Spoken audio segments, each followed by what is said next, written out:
Hey, you guys. How's things? Been watching the convention?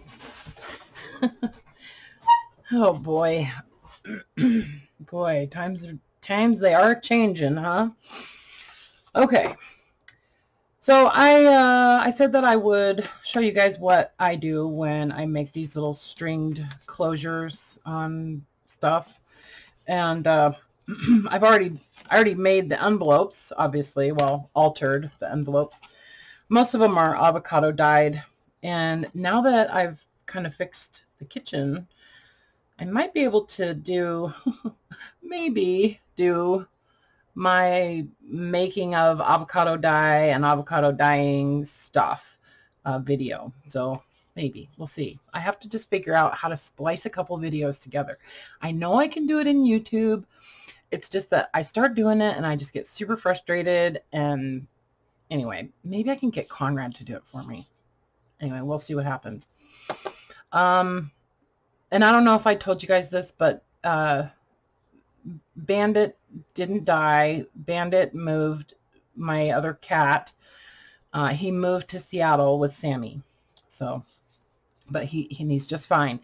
And in case anybody would get a kick out of this, Jimmy now knows how to fetch, and he's decided that he's a dog, and it's super, super cute. He likes to fetch the little caps off of my glue sticks and any kind of crinkly paper, and I can throw it and he'll just bring it right back to me.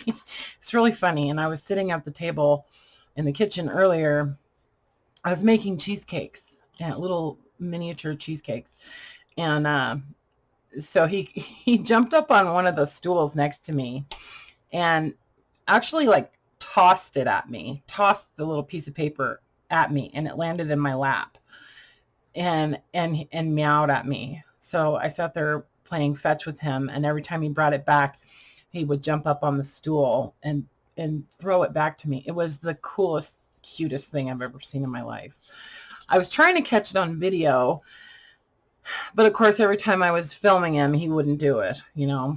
Anyway, Sebastian didn't believe me until he did. Anyway, so it's not difficult to teach your cat how to fetch if they're interested in toys and things like that and chasing things. So anyway, I just want to share that with you guys because I think it was super cute.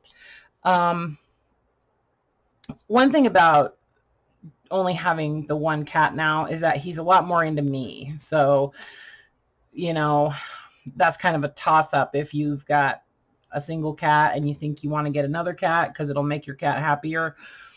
It probably will, but, well, I mean, I don't know if it will, but it'll definitely get your cat interested in the other cat and not so much you. So I'm just saying, I'm debating getting another cat, and I'm thinking, I wonder if he would be as into playing with me if he had another cat. And I really enjoy him being into me. So I don't know. I don't think I'm going to get another cat because we're buddies now. So anyway, okay.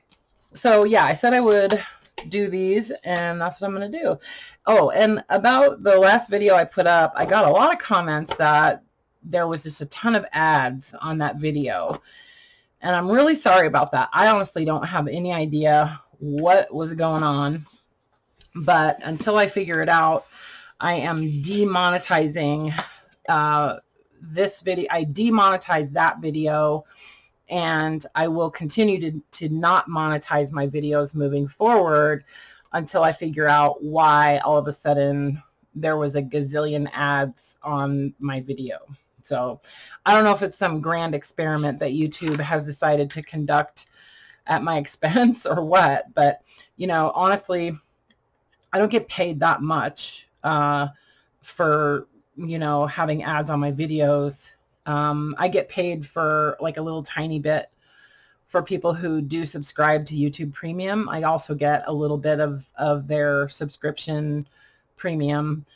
But it's more important to me that you guys watch the video and that you get what I want you to get out of the video rather than making $100 or whatever, you know.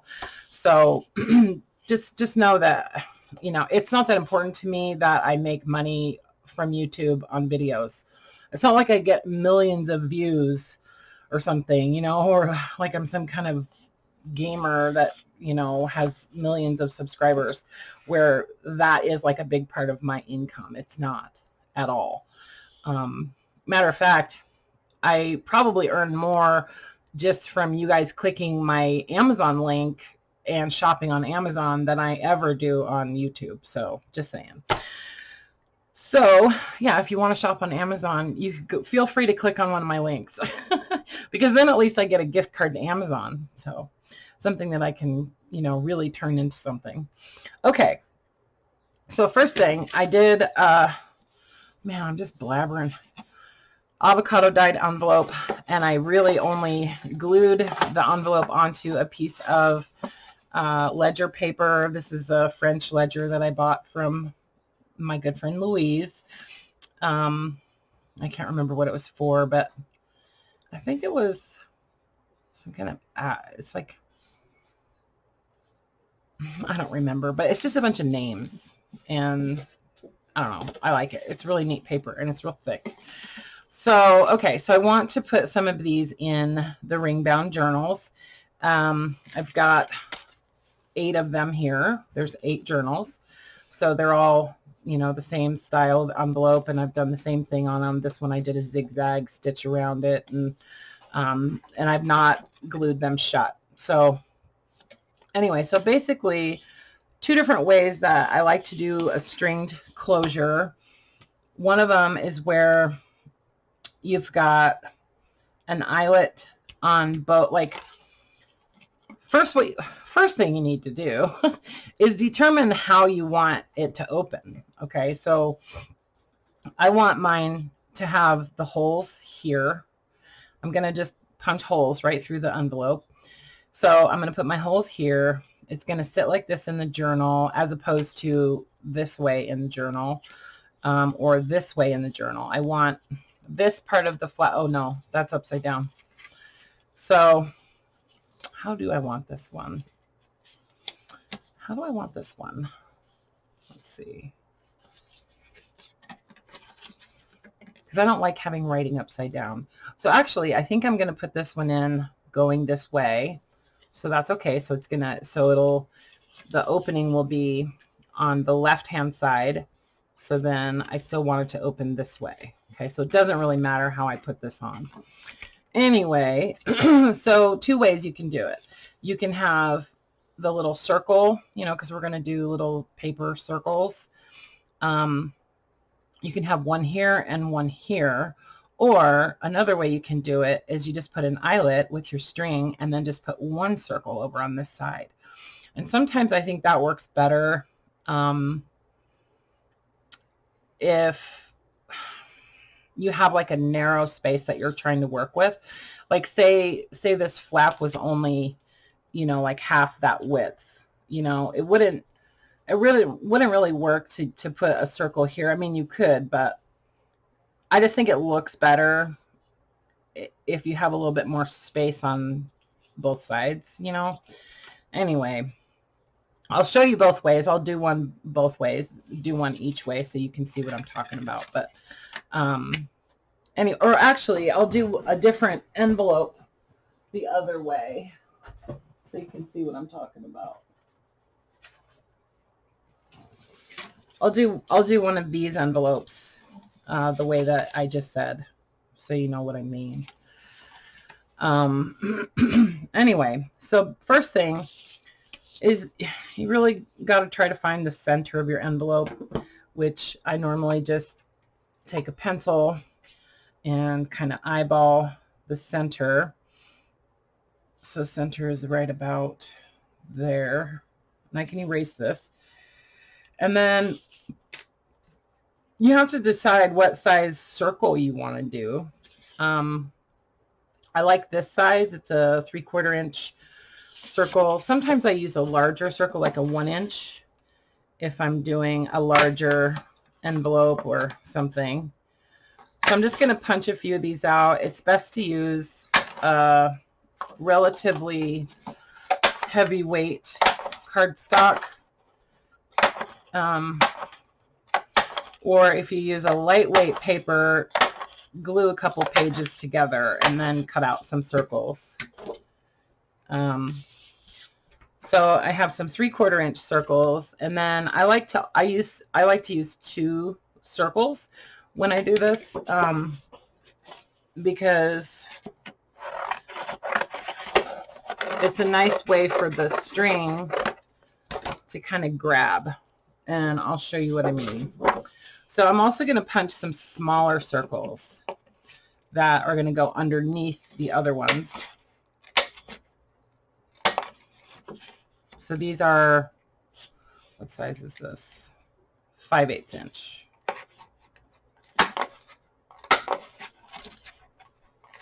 And just punch one row of them.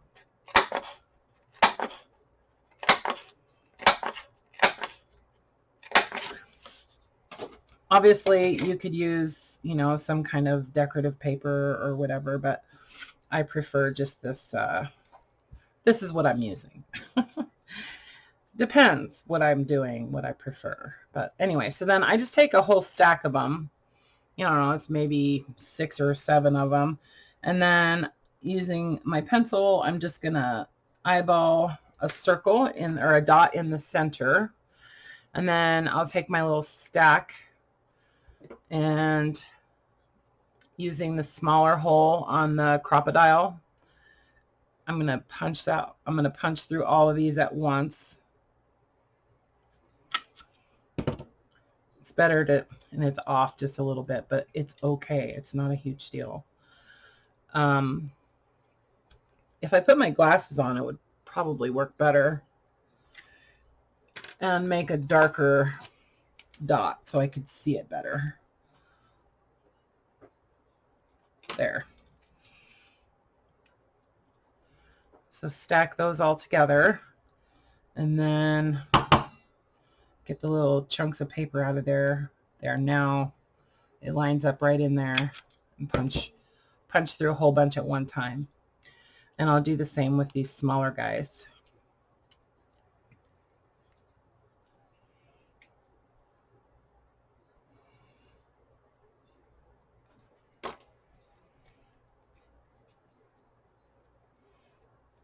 I eyeball a lot of stuff, right? It's, I mean, it's easier.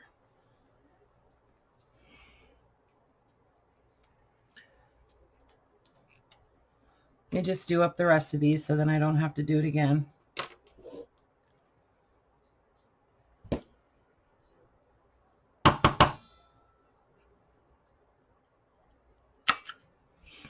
Okay. So then I'm going to use these smaller eyelets, and somebody asked me in a comment what size these eyelets are, and I have no idea. Well, that's centimeters. I think it's an 1/8 inch. Yeah, the inside, the diameter of the inside of this eyelet is an 1/8 inch. Yeah, 1/8 inch. That's what size they are. Okay, so that's what size this hole is. So then I want to set my crocodile on the letter C for the pin. Yeah, letter C on the bottom, or actually it's the top, and then number 4. So your setting would be C4 to set the eyelets. Okay, so then I need to take my circles and kind of lay them out where I want them to be. And I think it's nice to have them sort of far apart. You have to consider when you're going to be wrapping the string around the one, like this is the one that's going to have the string tied to it. Okay, so then this one's going to be just by itself. It's nice if you have a little bit of space in between the edge of the flap and that circle for when you're trying to wrap your string around. Like, it's just nice. It's easier to do when they're further apart than when they're really close together. Like, it's really hard to wrap your string. So I try to kind of spread these out pretty far, although you don't want to go so far that your hole punch won't reach in there unless you want to pull out the big bite. So, I mean, I could use the big bite, but I prefer not to. So basically what I'm going to do is I'm just going to see how far this will go.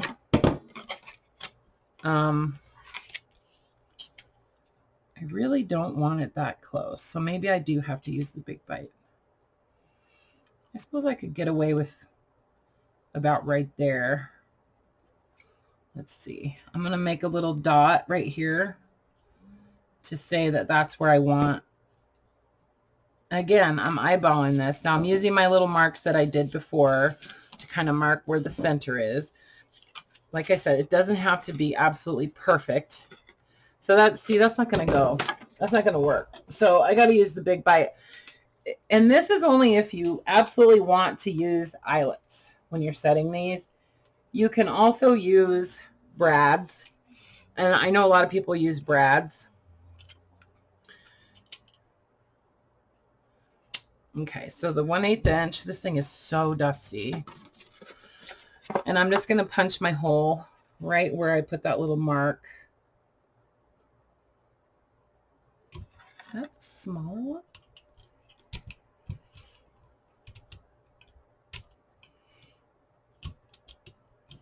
There we go. Okay, I got it now. If you're using brads to put these in, then you don't need to worry about this, and you can just punch a hole using an awl or something. I could do one with a brad instead of the eyelets, but I like to use the eyelets. I just like the way they look. Anyway, and then I'll punch this one where that is, and then I'm going to erase my little pencil marks.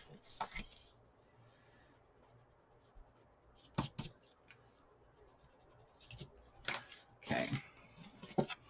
So I got to keep the big bite out because I'm going to need it to set my eyelet on this side. Okay. So then I'll take one of these smaller circles and one of the bigger circles, put them together, take my eyelet, or what is this thing? Yeah, eyelet. Put it through the hole on the larger side. Same settings on this, the C4, okay? And then I'm just gonna set that right there. See, and that way it's attached through. And using that, God, this thing is so dusty. Using that number 4 side on the bottom of your eyelet, your crocodile or the big bite, using that number 4 makes it so that your eyelet doesn't splay out, doesn't like smash it out flat. It actually causes the eyelet to roll down straight, so you get a nice clean surface on the back. Okay, and then I'm going to do the same for the other side. Let's see. And again, these are the eyelets that I buy from Hobby Lobby. I know that there are places online where you can buy eyelets for cheap, but I like this mixture.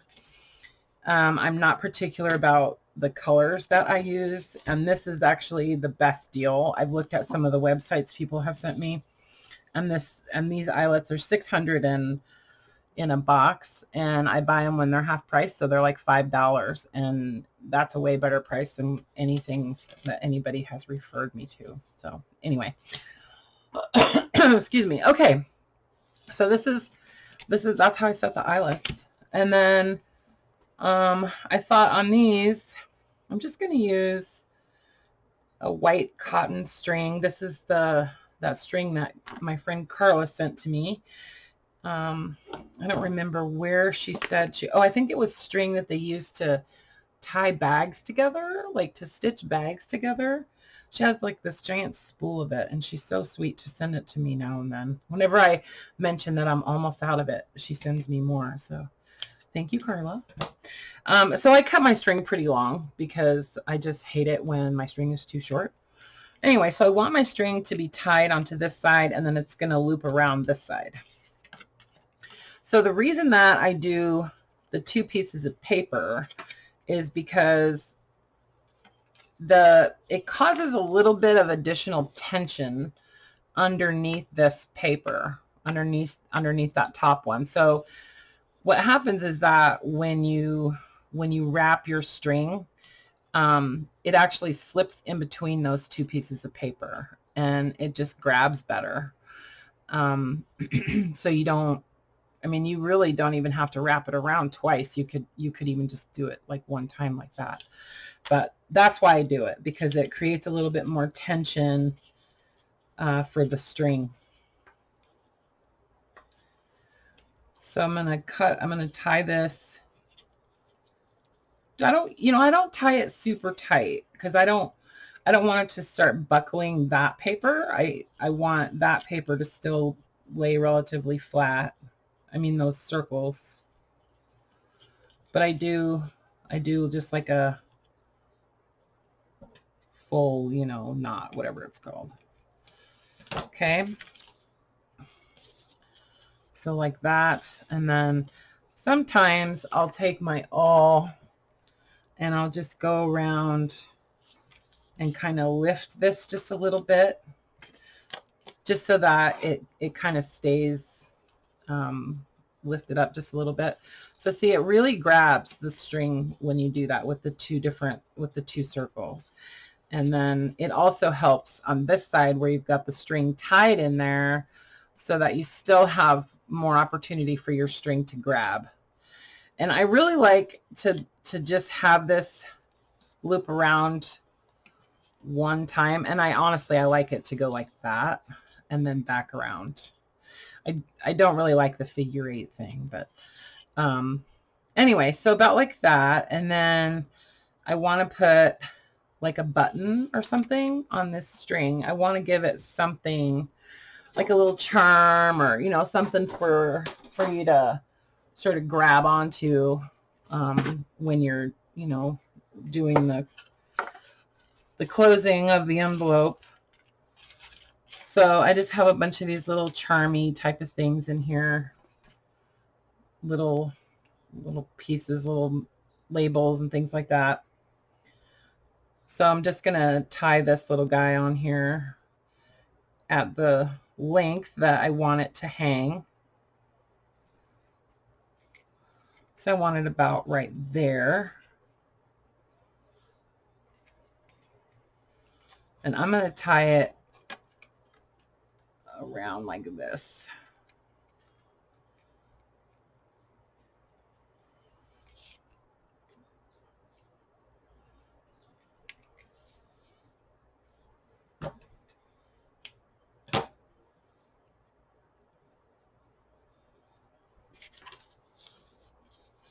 Okay, so it'll hang right about like that.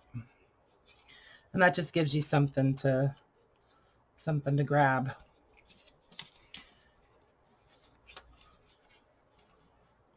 Okay, I did the figure 8. Anyway, so that's how I do these. And then I think I'm going to also add another, just to kind of, spruce them up a little bit.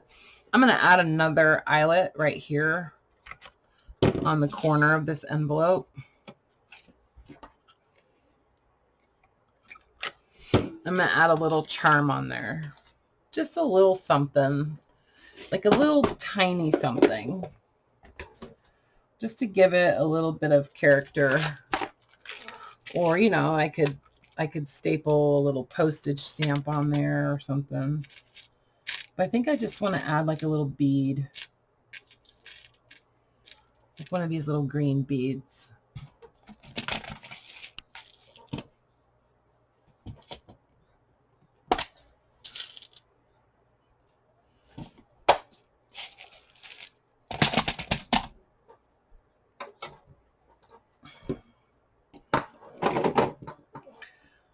So I'm going to use two jump rings. Open this one up. Loop it on there. I just love using jump rings is all.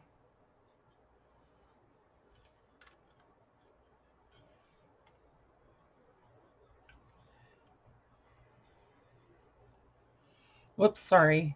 Sorry, guys. Okay, so close up the jump ring. And then, and I like to use two jump rings. I like to attach one to the whatever it is, and then have another one attached to the charm or the bead or whatever, and then just hook that onto the other eyelet, just because I think it gives it more movement, and it just makes it so that it hangs and kind of jingles around a little bit, you know. And I mean, that might cause trouble for people with the having this string on here too. Like, yeah, I don't think that those will get tangled, so because they're far enough apart. So yeah, so I think that's all I'm going to do on these envelopes. And then these are going to get punched. This is going to go in this direction in the journal. And then when you open the page, it'll be on that side. So yeah. So then the other way to do that, to do the same thing, would be where I'll do, so see how, okay, so this is the way this envelope is supposed to be folded. So this triangular part where it's more pointed is technically the actual flap of the envelope. Like normally it would have been glued. This would have been glued. So I'm going to try to maintain that and try to keep that with this envelope. So what I'm thinking actually might work. Well, hold on. Let me see.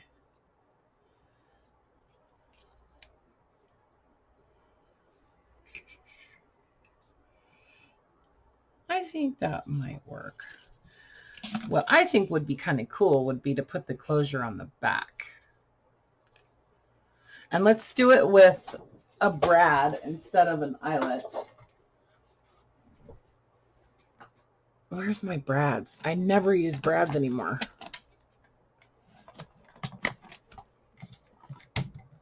Hold the phone.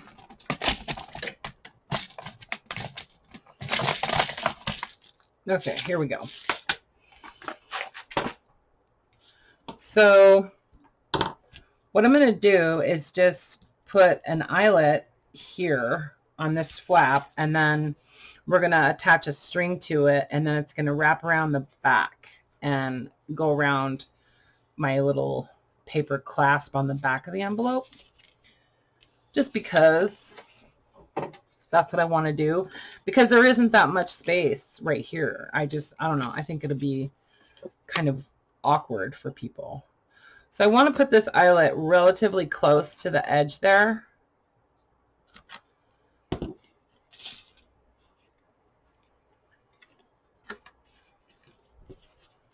Whoops, I forgot my, no, I'm not doing the circle on this. Sorry, I'm here. I got it. Okay. Wow, that one really got smushed up weird.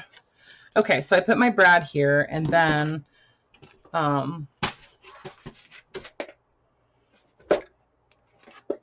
take a little piece of my string, kind of a long piece again, because you never know how much you're going to need. And actually, no, I'm just going to do a single. I was going to double it, but I don't think I'm going to do that. But I am going to tie it like that instead of like,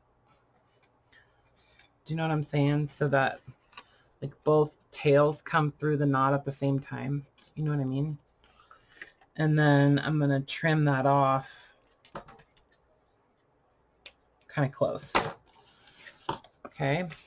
So this one again, well, no, this one is actually, the holes are going to be here. on this side of the envelope, and then it'll wrap around the back to close. Okay, so just kind of want to eyeball it again, make a circle where I want to put my brad, get my awl.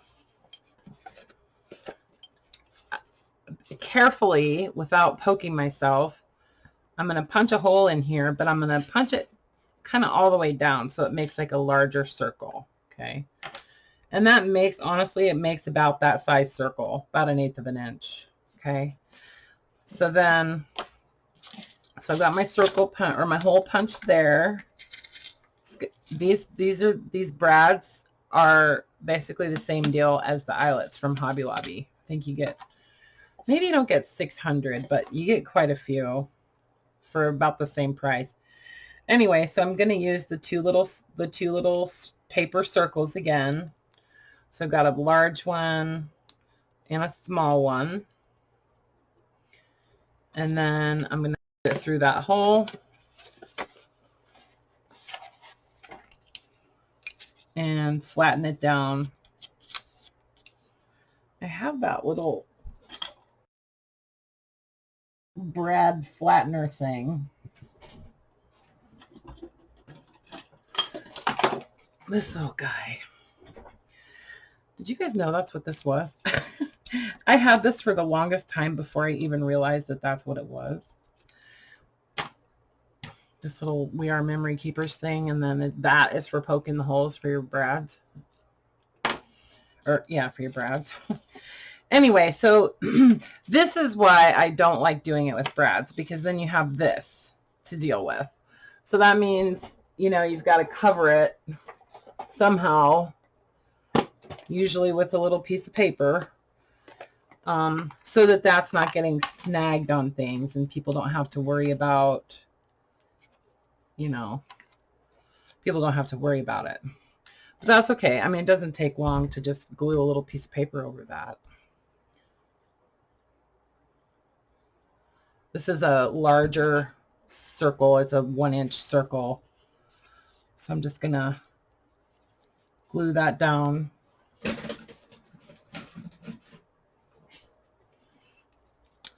Good old art glitter glue. Grabs like now. Okay.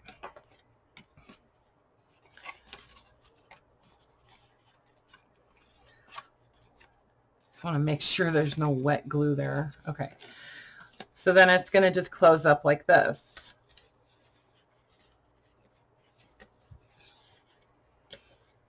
See, my hole was off center, so you can actually see the second paper there. It's not the end of the world, but if I could have put my head right over the top of these, I wouldn't have got the hole off center. But it's really hard to do that when you're on camera, because otherwise your head goes under the camera, you know. Anyway, so that's basically another way of doing this, you know. Or you could put this right here, but I sort of like it there. I think it's interesting, you know.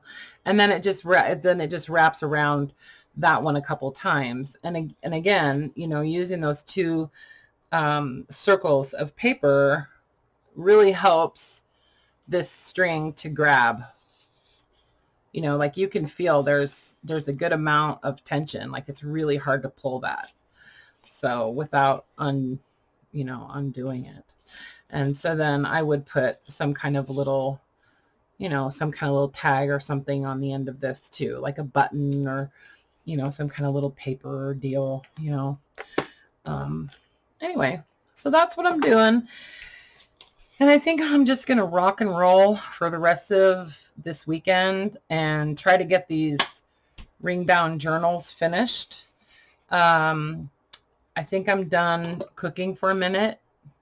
I did 2 cheesecakes today. I did a banana cheesecake, and then I did a chai spice.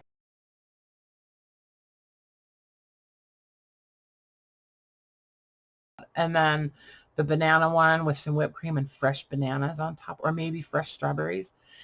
And then I did, see, I got this accidentally. I got this gigantic box of cream cheese from food service, from Instacart. I literally got 30 pounds of cream cheese by accident, you know? So that was cream cheese. Anyway, so cheesecake. And anyway, and then I made 4 batches of no-bake cheesecake with the lemon juice and the condensed sweetened milk, you know? And so I made those into like individual. I made those 4 batches of no-bake cheesecake batter in cupcake papers, you know, in the muffin tins. So they're all in the refrigerator right now. And then I cut up a bunch of fruit, strawberries. I did raspberries and blueberries, each separate. And then I have that like macerating in the refrigerator. And then I'm going to deliver them tomorrow because I got these little like disposable muffin tins with the lids. They're like for cupcakes, right? So they have like these kind of raised little lids that go on them. And so I'm going to just fill each one of the little individual cheesecakes with fruit and take those to Alex and Casey with the new baby. And then take some up to Conrad, who is Declan's dad. And if Adrian comes around, he can have some too. I just want to show you guys really quick, just because she is so cute. I don't know if you can see. Watch. Hi, baby. Good afternoon. Did you have a good nap? Did you have a good nap? Look at her. Watch her. Did you have a good nap? Are you happy? Let's see. Are you happy? Is that the cutest thing? Anyway. Okay, guys. I love you. I'll talk to you soon. Bye for now.